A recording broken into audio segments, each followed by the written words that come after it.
செய்ய மாட்டேங்க. எத்தனை வாட்டி சொல்றது? ஒரு 100 ரூபாய் கொடுத்து ரிமோட்டை மாத்த சொன்னா எப்ப பார்த்தாலும் சிக்கனம் சிக்கனம் சொல்லிருக்கோம். வீட்டுல எதுவுமே சரியில்லை. அருணே, பெல் அடிக்கிறாங்க பாருடா, யாரோ வந்திருக்காங்க.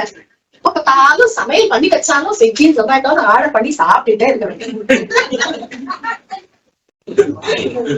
என்னடா பார்சல் பெருசா இருக்கு, பக்கத்து வீட்டுக்கும் சேர்த்து ஆர்டர் பண்ணிட்டியா? இது ஒண்ணும் சாப்பாடு இல்லம்மா, இது பிளே ஸ்டேஷன். பிளே ஸ்டேஷனா? என்னடா பிளே ஸ்டேஷனா? 1ஆ 2ஆ 3ஆ 4ஆ? 4லாம் ஒண்ணும் இல்ல, இது play station 5, latest play station. இப்பதான் ஆர்டர் போட்டு வாங்கினேன். டேய், விலை ஜாஸ்தியா இருக்கும் போலடா. அவ்வளவு ஜாஸ்தி இல்லம்மா, ஜஸ்ட் 55,000. 55,000 ரூபாய். ஏண்டா போன மாசம் தான் 50,000 ரூபாய் கொடுத்து ஒரு ரூமுக்கு தனியா ஒரு ஸ்மார்ட் டிவி வாங்கினேன். இதுல வேற இப்பதான் புது வீடு வாங்கிட்டு 80,000 ரூபாய் இஎம்ஐ வேற கட்டு சொந்தமா செலவு பண்ண வேண்டாம். இப்ப இந்த செலவு தேவையா அவனுக்கு? நான் ஒன்னும் டிவி வாங்கினது உங்களை மாதிரி அந்த பழைய சீரியலை பாக்குறதுக்கு இல்ல. அந்த டிவில இந்த பிளே ஸ்டேஷனை கனெக்ட் பண்ணி விளையாண்டாதான் குவாலிட்டியா தரமா கேம் ஆட முடியும். இந்த செலவு இப்போ தேவையா? குழந்தை மாதிரி இன்னும் கொஞ்ச நாள்ல உனக்கே ஒரு குழந்தை பிறக்கும். நான் மாசம் 1.5 லட்சம் ரூபாய் கிட்ட சம்பாதிக்கிறேன்ப்பா. சும்மா உங்களை மாதிரி 1000த்துல சம்பாதிச்சுட்டு என்னத்தையோ கொஞ்சம் சேர்த்து வச்சோம், அதுல நம்ம ரிட்டர்ன் பண்ண காலத்துல அதை நம்ம யூஸ் பண்ணிக்கலாம் அப்படின்ற மனசுலாம் எனக்கு கிடையாது. என்ன வருதோ அதை அப்படியே செலவெடுத்தோமா ஜாலியா வாழ்ந்தோமான்னு இருக்கணும். ஏன் செலவு போட்ட நான் நின்னா இல்ல சும்மா இதுல நீ செலவழி இதுல நீ செலவழிக்காத அப்படிலாம் எதையும் டிக்டேட் பண்ணாம போய் அந்த பழைய சீரியல்ல போய் பாருங்க. நான் வேற தப்ப எடுத்த சீரியல் இப்ப 6845 எபிசோட் ஓடிக்கிட்டு இருக்கு. போய் பாருங்க. எப்ப பார்த்தாலும் அவனை நோண்டிக்கிட்டே இருக்கீங்க. அவன் சின்ன வயசுல ஒரு சினிமாக்கு கூட்டிட்டு போன்னு கேட்டா நீங்க 4 நட்சத்திரத்தை பார்த்து நீங்க தியேட்டர்ல டிக்கெட் புக் பண்றதுக்குள்ள அது 150 நாள் ஓடி நான் வேலைக்காரர்கிட்ட கதையை கேட்டு தெரிஞ்சுப்பேன். ஆனா என்னன்னா டிவிலயே போட்டுருவாங்க, அதை பார்த்து தெரிஞ்சுட்டான். அவன் நல்லா சம்பாதிக்க ஆரம்பிச்சிட்டாங்க. அனுபவிச்சுட்டு போட்டுவேன். இப்ப அனுபவிக்காம எப்பங்க அனுபவிக்க போறான்? எல்லாம் நீ கொடுக்குற இடம் சரி. இவன் பொண்டாட்டியாவது சிக்கனமா இருப்பான்னு பார்த்தா அவன் பண்ற செலவை பார்த்தா இவன் பண்ற செலவே தேவலாம் போல இருக்கு. இந்த காலத்து பசங்களுக்கு காசோட அருமை சேமிப்போட அருமை எதுவுமே தெரிய மாட்டேங்குது. அந்த காலத்துல எல்லாம் நான் கஷ்டப்பட்டு லோன் போட்டு ஆரம்பிச்சாதீங்க. எனக்கு கிச்சன்ல 1000 வேலை இருக்கு. சொல்ல மறந்துட்டேன், உங்க தங்கச்சி வேற வரேன்னு சொல்லிருக்காங்க. நான் போய் டின்னர் ரெடி பண்றேன். டேய் இன்னுமாடா இங்க நின்னுட்டு இருக்க? பண்ணி எனக்கும் ஒழியாம சொல்லி சொல்லி வச்சுட்டேன். உங்க தங்கச்சி வர மாதிரி இருக்கு. என்னென்ன ஒரே ரகலையா இருக்கு? ராங் டைம் என்ட்ரி கொடுத்துட்டேனாமா? அதெல்லாம் ஒண்ணும் இல்லைங்க. எப்படி இருக்கீங்க வண்டி? நல்லா இருக்கேன். சேகர் அண்ணா எப்படி இருக்காங்க? நல்லா இருக்காங்களா? அவர்லாம் நல்லா இருக்காரு. சரி, ஏதாவது சாப்பிட்டு கொண்டு வரட்டுமா இல்ல டேரக்டா டின்னரேவா? அதெல்லாம் போதும். நான் மத்தியானம் வேற கல்யாண வீட்டுல சாப்பிட்டு வந்திருக்கேன். லைட்டா இருந்தா போதுமா? சரி, அப்ப நான் போய் டின்னர் ப்ரிப்பேர் பண்ணட்டுமா? No issues. பேசிக்கிட்டே இருக்க, நான் வந்து. என்னன்னா ஏதோ புலம்பிக்கிட்டே இருந்தீங்க. என்ன பண்றது? எல்லாம் இந்த அருண் பையலை பத்தி தான். பண்ற செலவுக்கு ஒரு அளவே இல்லை. உனக்கே தெரியும், நான் கஷ்டப்பட்டு லோன் போட்டு அந்த தனி வீடு ஒண்ணு வாங்கினேன். அந்த வீடு இவன் பாக்குற வேலைக்கு தோதா இல்லையா? அதனால அந்த வீட்டை வித்துருங்க, வர பைசாவை என்கிட்ட கொடுங்க, நான் லக்ஸூரியஸா ஒரு பிளாட் வாங்குறேன் அப்படின்னு. அதெல்லாம் முடியாது, போனா போகுதுன்னு என்னோட சேவிங்ஸ் ஒரு 5 லட்ச ரூபா தரேன். அதெல்லாம் ஒண்ணு வேணாம், 5 லட்ச ரூபா ஒண்ணு வேணாம்னு சொல்லிட்டு பெருசா லோனை போட்டு இந்த லக்ஸுரி பிளாட்டை வாங்கியிருக்கான். ஒரு விஷயம் தெரியும்ல உனக்கு, அதையும் சொன்ன கிடையாது, அதவும் சொன்ன கிடையாது, 4 சோறு இருக்கேன்னு பார்த்தா அதுவும் சொன்ன கிடையாது. இதுக்கு 1.5 கோடி ரூபாய்மா. மாசம் 80,000 ரூபாய் இஎம்ஐ கட்டுறான்.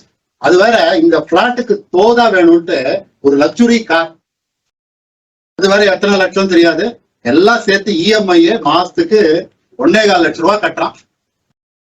காசோட அருமை தெரியாம வளர்றானே மாமா. விட்டுங்கண்ணா, சின்ன பையன் தானே, அப்புறம் எல்லாம் போக போக அவனுக்கே தெரிஞ்சிடும்.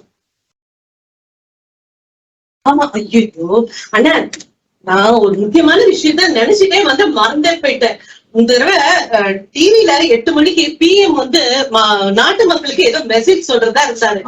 என்ன போன தடவை சொன்னாரு 1000 ரூபாய் எல்லாம் இனிமேல் செல்லாதுன்ட்டு. அது மாதிரி ஏதாவது முக்கியமான நியூஸா இருக்க போதுன்னு போடுங்க என்ன நியூஸ. டிவி வேலை பார்க்கல, ரிமோட் வேலை பார்க்கல, நான் இதுல போடுறேன். போடுங்க.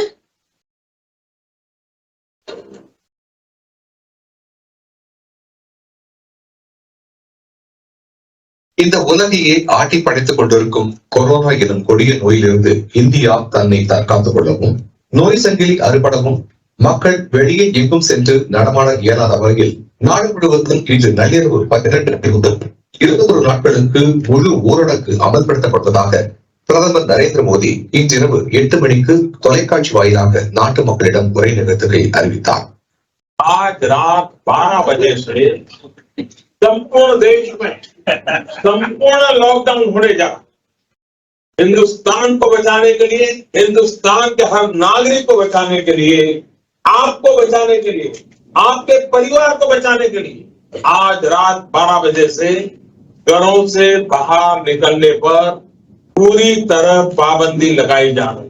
अभी के हालात को देखते हुए देश में ये लॉकडाउन 21 दिन का होगा. இந்த ஊரடங்கு மூலம் ஏற்படும் பொருளாதார இழப்பை நாடு எதிர்கொள்ள வேண்டிய சூழலில் இருந்தாலும் ஒவ்வொரு இந்தியரின் 21 நாள் லாக்டவுன் போட்டான். வெறும் 21 நாளோட நிக்காதன. மத்த ஃபாரின் கண்ட்ரீஸ்ல எல்லாம் மாச கணக்கான லாக்டவுன் போட்டு வச்சிருக்கான். என்ன நம்ம அருண் வேற டூர்ஸ் அண்ட் டிராவல்ஸ் இண்டஸ்ட்ரியில தானே ஒர்க் பண்றான். இந்த மாதிரி அவன் லாக்டவுன் போட்டு வச்சானா மத்த கண்ட்ரீஸ்க்கு யாரும் போகவும் முடியாது, மத்த கண்ட்ரீஸ்ல இருந்து யாரும் டிராவல் பண்ணி இங்க வரவும் முடியாதுன்னு அப்படியே அந்த இண்டஸ்ட்ரீஸ் முடங்கில போயிடும். பிசினஸ் டல்லாச்சுன்னா மாச சம்பளத்தால அவன் எப்படி கொடுக்க போறான்? பார்த்து கடன் காட்சின்னு வேற வச்சிருக்கீங்க. இது அவன் ஃபைலுக்கு தெரியுமா தெரியாதா? நீயே கூப்பிட்டு கேளு. அருண், அருண் எங்க இருக்கு அருண்? எப்படி இருக்கீங்க? நல்லா இருக்கீங்களா? எப்படி இருக்காரு? அதெல்லாம் அவரெல்லாம் நல்லா இருக்காரு. உனக்கு விஷயம் தெரியுமா? நியூஸ் கேட்டியா நீ? லாக்டவுன் இப்ப வந்துருச்சு. ஜஸ்ட் 21 டேஸ் லாக்டவுன் தான். இதுக்கு போய் தேவையில்லாம சாக்காயிட்டு இருக்கீங்க. ஏன் அருண் பீரியட்ஸ்லயே தெரியாம இருக்க? உங்க அப்பா உன்னை நினைச்சு ரொம்ப கவலைப்படுறாரு. நீ நிறைய கடன் எல்லாம் வாங்கி வச்சிருக்கியாமே. அத்தை கேட்டேன், தப்பா நினைக்காத. நீ வேலைக்கு போய் ஒரு 5-6 வருஷம் ஆகுதுல்ல, சேவிங்ஸ் எல்லாம் வச்சிருக்கியா? சேவிங்ஸா? சம்பாதிக்கிறதே செலவழிக்கிறதுக்கு தான் நான் வாழ்ந்துகிட்டு இருக்கேன். நான் ஒன்னும் அந்த காலத்து ஆள் கிடையாது. சும்மா இத சேர்த்து வைக்கணும், இத நம்ம இப்ப பின்னாடி போய் செலவழிச்சுக்கலாம். நான் ஒரு செலவழிச்சுட்டு ஹாப்பியா ஜாலியா என்ஜாய் பண்ணிட்டு போகணும், அவ்வளவுதான். அது சரி. ஆக மொத்தம் சேவிங்ஸும் கிடையாது, சேவிங்ஸும் கிடையாது, அப்படித்தானே? இந்த மாதிரி ஒரு எமர்ஜென்சி சிச்சுவேஷன் வந்ததுன்னா அதை ஃபேஸ் பண்றதுக்கு நம்ம ப்ரிப்பேர்டா இருக்கணும் அருண். நீயோ டூர்ஸ் அண்ட் டிராவல்ஸ் இண்டஸ்ட்ரியில இருக்க. இப்போ பிசினஸ் படுத்துருச்சுன்னு வச்சுக்கோ, உனக்கு எப்படி மாச சம்பளத்தை எண்ணி கொடுப்பான்? நீ வேற இவ்வளவு வசதியா இவ்வளவு கம்ஃபர்ட்ஸோட வாழ்ந்துட்ட, அப்புறம் என்னதான் பண்ணுவ நீ? அத்தை இந்த லாக்டவுன்ல யாருக்கு என்ன நடக்க போகுதுன்னு யாருக்குமே தெரியாது. இதுல எனக்கு 21 டேஸ் வேலை இல்லைன்னா சொன்னாங்களே தவிர சேலரி போடலன்னு அவங்க சொல்லல. நீங்க சொல்றதெல்லாம் பார்த்தா எனக்கு என்னமோ வேலையே போன மாதிரியும், நான் என்னமோ நாட்டு தெருல வந்து நின்றுட்டு உங்ககிட்ட புலங்குன மாதிரியும் இருக்கு. அதுக்குத்தான் சொல்றது, கண்ட சீரியல் எல்லாம் உட்கார்ந்து கொண்டா பார்க்க கூடாதுன்னு. போய் அந்த சீரியலை போய் பாருங்க. சரி சரி, உனக்கு சம்பளம் வந்ததுன்னா எனக்கு கசக்கவா போது? ஏன் இப்படி டென்ஷன் ஆகுற? இல்ல, எல்லாரும் சேர்ந்து என் பிள்ளைக்கு அட்வைஸ் மழையா கொடுத்துட்டு இருக்கீங்க. உங்களுக்கு யாருக்கும் பசிக்கலையா? தென்ன ரெடி பண்ணிட்டாங்க, சாப்பிட வரீங்களா? அதுக்கு என்ன போலாங்க. உங்களுக்கு என்ன தனியா நீங்களும்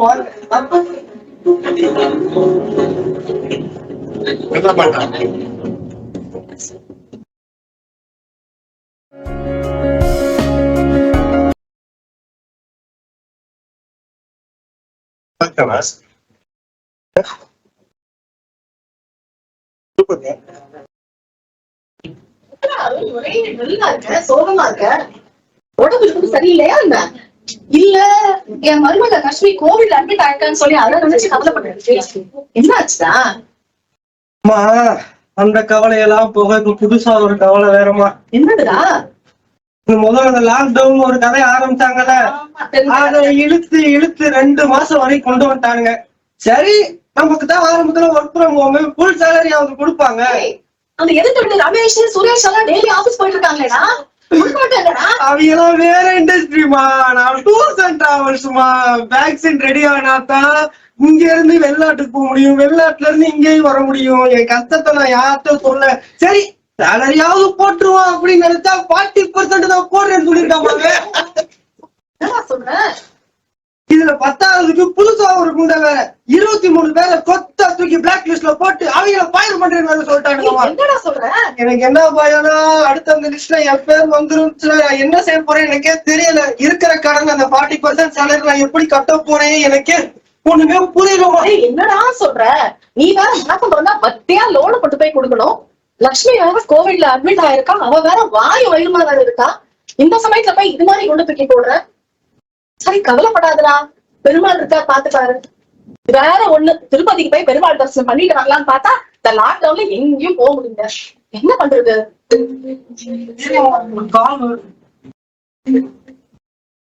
ஹலோ, இப்ப லட்சுமி பாப்பா கொள்ளுங்க. ஓகே மாமா, ஓகே மாமா. சரி சரி சரி சரி ஒண்ணும் என்னடா ஒண்ணும் பிரச்சனை. என்னாச்சு லட்சுமிக்கு? என்னாச்சு? லட்சுமியும் பாப்பாவும் தேவதாமா. ஐயோ, அவங்களுக்கு டிஸ்சார்ஜ் பண்ணி கொண்டு வர்றதுக்கு இந்த 2 லட்சம் ரூபாய் எக்ஸ்ட்ரா கட்டணுமா. ஏற்கனவே கடை, இது அன்றாட செலவு, இது 10ஆதுன்னு இது வேற. நான் என்ன செய்ய போறேன் எனக்கே ஒண்ணுமே புரியலமா. அடுத்த மாசம் வேலை இல்லாட்டா ஒண்ணுமே செய்ய முடியாதுமா. டென்ஷன் ஆகாதுடா. அப்பா அப்பவே சொன்னாருடா, சிக்கனமாயிடுன்னு. நம்ம தான் கொஞ்சம் கூட அவர் சொன்ன பேச்சு கேட்காம இஷ்டத்துக்கு இருந்துட்டோம். ஆனா அவரு சிக்கனமா இருந்தாங்களடா. அவர் ஏதாவது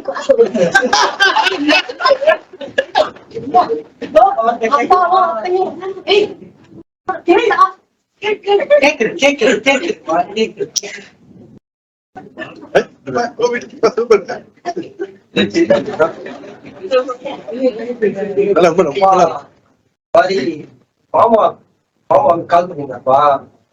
லட்சுமி எல்லா விஷயமும் தெரியும். இப்ப நாங்க வர்றப்பதான் லட்சுமியோட அப்பா அண்ணாக்கு போன் பண்ணாரு. அவருக்கு நீ எவ்வளவு சம்பளம் வாங்குற, என்ன செலவு பண்ற, எத்தனை சேமிக்கிறன்ட்டு உங்க அப்பா வந்துட்டு தெரியாம இருக்குமாடா. அவரோட அக்கௌண்ட்ல இருந்து 2 lakhs ஆல்ரெடி டிரான்ஸ்பர் பண்ணிட்டாரு. அது மட்டும் இல்ல, இன்னும் ஏதாவது செலவு இருந்ததுன்னா சொல்லுங்க, நாங்க அரேஞ்ச் பண்ணி தரோம்னு சொல்லிட்டாங்க. அப்புறம் நம்ம அந்த தனி வீட்டை விற்கிறதுக்கு ஏற்பாடு பண்ணிட்டு ஒரு 43 lakhs தரேன்னு சொல்லியிருக்காங்க. அதை நான் அப்படியே உங்ககிட்ட கொடுக்குறேன். அந்த ஹவுசிங் லோன்ல ஒரு பார்ட் அடைச்சிடும்.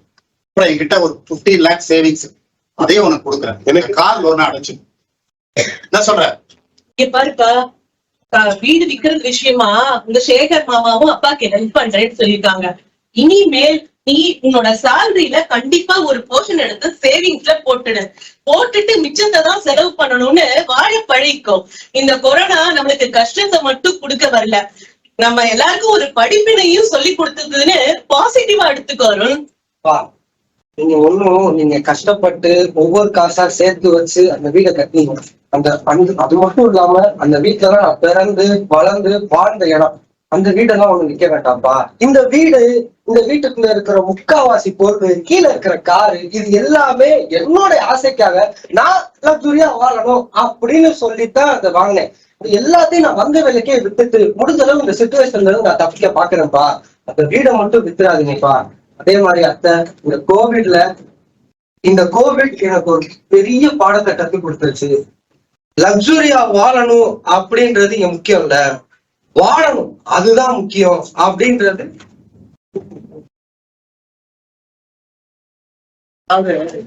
எங்களுக்கெல்லாம் பெரியவங்க சிறு துளி பெருவெள்ளம் அப்படின்னு சொல்லிட்டு இருக்காங்க. அதெல்லாம் கேட்டு நாங்க வளர்ந்ததுனாலதான் பெரிய படிப்பு இல்லைன்னாலும் கிடைச்சது சாதாரண வேலையா இருந்தாலும் அதை இழுத்து பிடிச்சி தக்க வச்சுக்கிட்டு எங்களால முடிஞ்ச சேமிப்பை பண்ணி ஒரு வீடு கட்டி எங்க ஃபியூச்சருக்கான சேவிங்ஸையும் ஏற்பாடு பண்ணி எங்களால வாழ முடியும். இதெல்லாம் நாங்க பண்ண முடிஞ்சதுன்னா பெரியவங்க சொன்ன அட்வைஸை நாங்க கேட்டதுனால தான் பண்ணோம். நீ பொதுவா பார்த்தேன்னா வெளிநாடு எல்லாம் இந்தியா ஒரு சந்தையா தான் பார்த்து அவங்க புதுசா கண்டுபிடிக்கிற பொருள் எல்லாம் எப்படியாவது நம்ம ஜனத்தொகையை ஜாஸ்தியா இருக்கணும் திணிக்கிறதுக்காக வெவ்வேறு பேர் வச்சு வெவ்வேறு மாடல்ல போட்டு நம்ம கிட்ட அனுப்புறாங்க. அது ஈஸியா பண்றேன்னு சொல்லிட்டு வீட்டு வாசல் வரைக்கும் கொண்டு வந்து கொடுத்துட்டு போன்லயே பே பண்ணுங்க அப்படின்னு சொல்றது நம்ம ஈஸி பேமெண்ட்டுக்காக நினைக்கிறோம். இல்ல, அது அவங்க ஈஸியா வாழறதுக்காக. அதனால ஏதாவது வாங்கறதுக்கு முன்னாடி நம்ம ஆராய்ஞ்சு பார்த்து யோசிச்சு வாங்கினோம்னா நம்ம செலவுகள் நமக்கு அடங்கிடும். இல்லைன்னா இந்த செலவுகளை நம்மளை அடக்கம் பண்ணிடும். கேட்டியாடா? தலைய ஆட்டிட்டு இருக்க, நல்லா கேட்டுக்கோ. ஆத்துல போட்டாலும் அளந்துதான் போடணும். அமேசான்ல வாங்கினாலும் அவசியமானு பார்த்துதான் வாங்கணும். இனிமேல் நானே ஏதாவது அமேசான்ல கேட்டாலும் நீ யோசிச்சு தேவைப்பட்டா மட்டும்தான் வாங்கி கொடுக்கணும். புரிஞ்சுதா? நானும் நடந்துக்கோண்டா.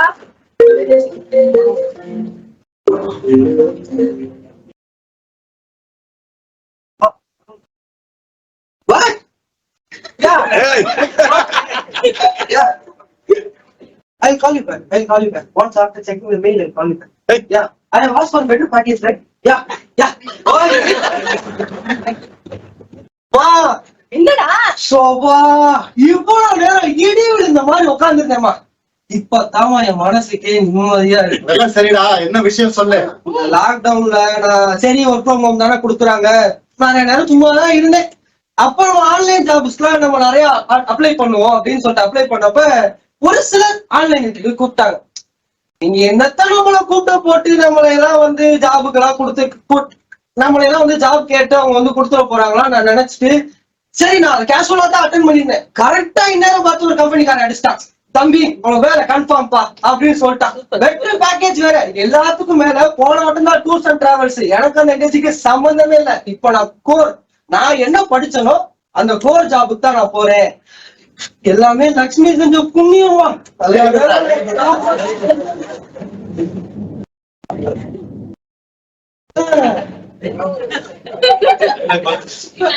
முன்னாடி நான் என்னென்ன செலவு பண்ண நினைச்சவங்க இவங்க ஃபுல்லா கவலைப்பட்டு இருந்தாங்க.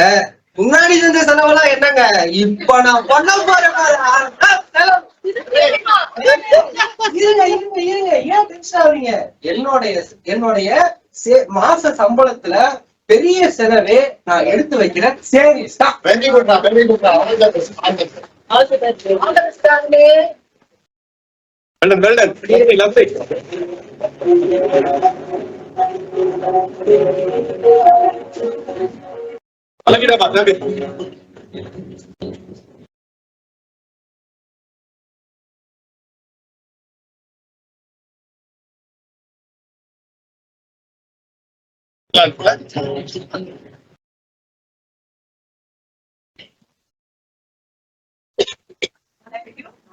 Thanks first to Yogesh Gar.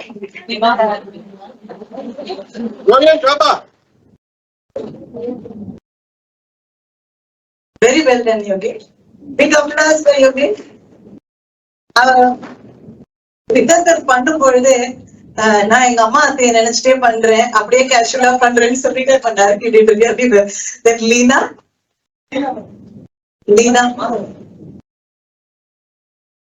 big applause.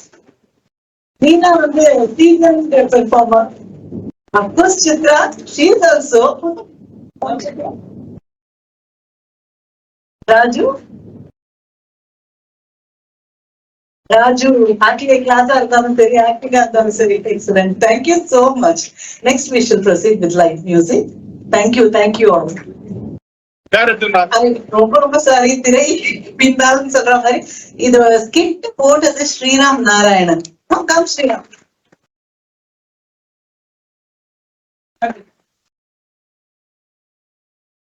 Sriram நாராயணனும் நடிக்கணும்னு சொன்னோம், பட் நான் பாடிடுறேன், எனக்கு டைம் இல்லைன்னு சொன்னேன். So let's have the light music now. Thank you.